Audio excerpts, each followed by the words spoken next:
Thank you so much for joining us here at the Brain Film Fest, Anne.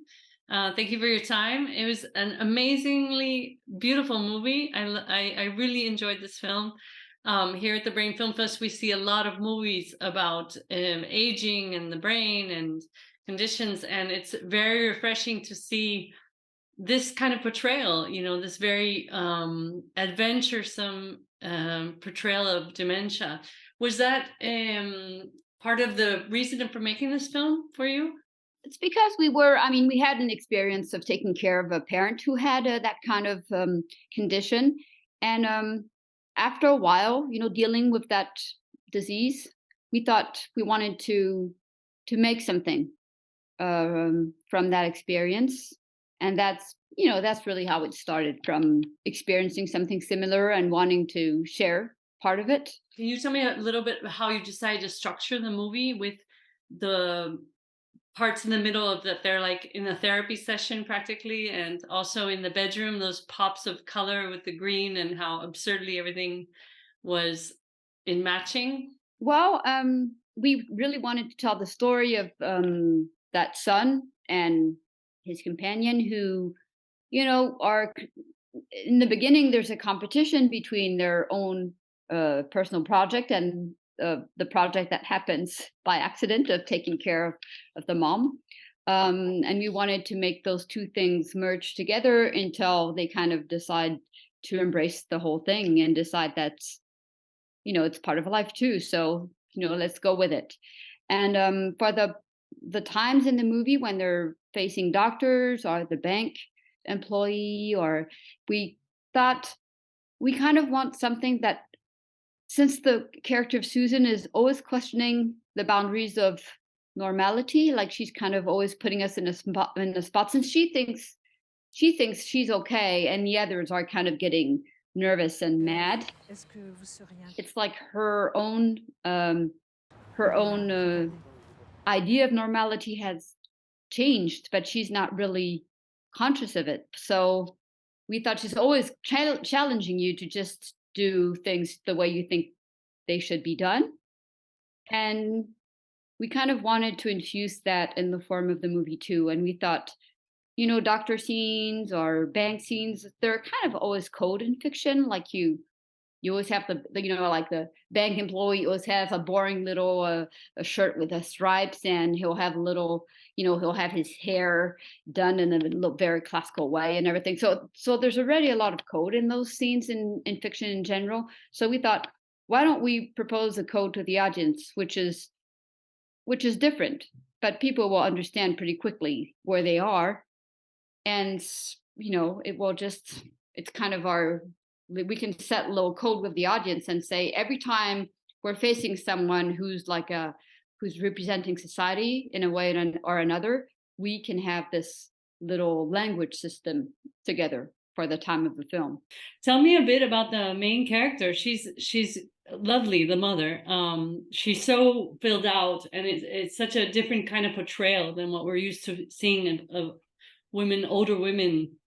What inspired you for her character? Well, she's inspired by the real sick person who's in our lives, I must say, and she's also really filled in by Jo Dezeur, the actress who plays her role. She has naturally this. She's a like she's a very free spirit, and she's 73, but she's still on stage, and she bikes to work and she bikes back home after she's been on stage the whole evening. So she's a very vibrant punk character already.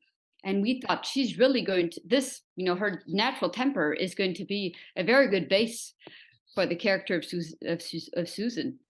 Tell me a bit about how you use art in this film. It's very relevant to the movie, not just the art and the art world, but also all the art in the movie, and kind of how it helps reflect the main character.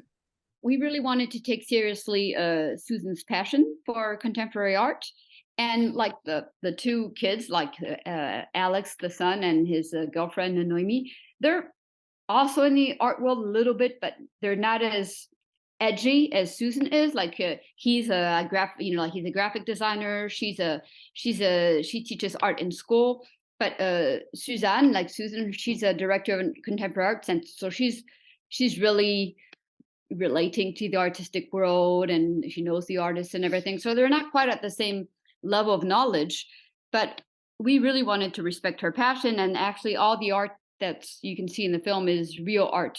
I mean, we really took real artist work because we didn't want to fake it. We didn't want to ask the decorator to fake paintings, for example. So it's all real work. And of course, when she ages, she considers lots of things to be art. She was already a very fulfilled woman before she got sick, and that, of course, her Alzheimer is making her intellectual capacities to fade away. But at the same time, it's bringing her to a higher self too. There's a double movement, and she's even more herself, and she sees art even more everywhere. It'd be interesting to see a sequel for this movie. Have you thought about maybe doing a part two? Yeah, I thought it's interesting because we've shown the film a lot to people who have been coping with Alzheimer patients, like parent.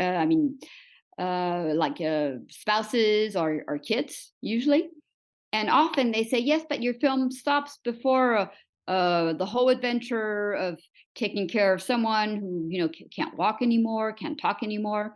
And I said yes, it's true. We decided to tell the story of a son who learns how to accept his mother's condition.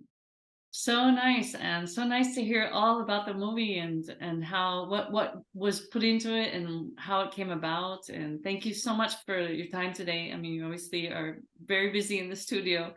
We appreciate here at the Brain people, making the effort to come talk about the movie. And hopefully you'll be here in the future with a film and in person. Well, thank you for your interest in your work and for sharing our work with the audience.